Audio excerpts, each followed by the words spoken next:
আল্লাহর নবী বলেন, উম্মত কিয়ামত সংঘটিত হওয়ার আগে পৃথিবীর মধ্যে ৭২টা আলামত হবে।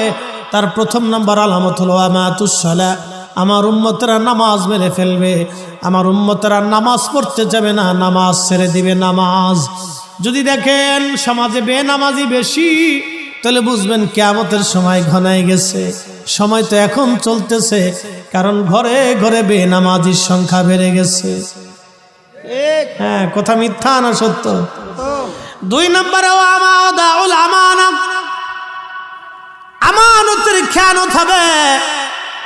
৩ নম্বরে সুদের কারবারি বাড়বে। ৪ নম্বরে মানুষ মিথ্যাটাকে সত্য মনে করবে।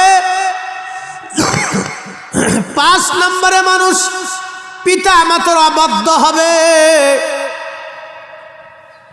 ৬ নম্বরে তালাকের সংখ্যা পৃথিবীতে বেড়ে যাবে। নবীজি যা বলেছেন তাই হচ্ছে।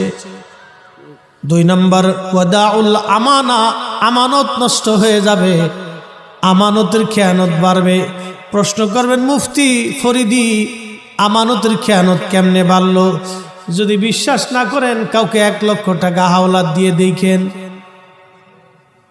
আমানতের খেয়ানত বাড়বে। ছেলে বাবাকে বিশ্বাস করবে না, বাবার সন্তানদেরকে বিশ্বাস করবে না। আসলেই বাস্তব।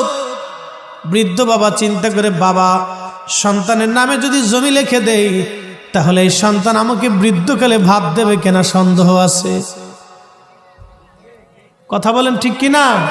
এটা চলতেছে, এটা রানিং চলতেছে। ওয়াদাউল আমানা, আমানতের প্রচুর খেয়ানত বাড়তে থাকবে উম্মত। তখন বুঝবা কিয়ামত খুব কাছে চলে আসছে।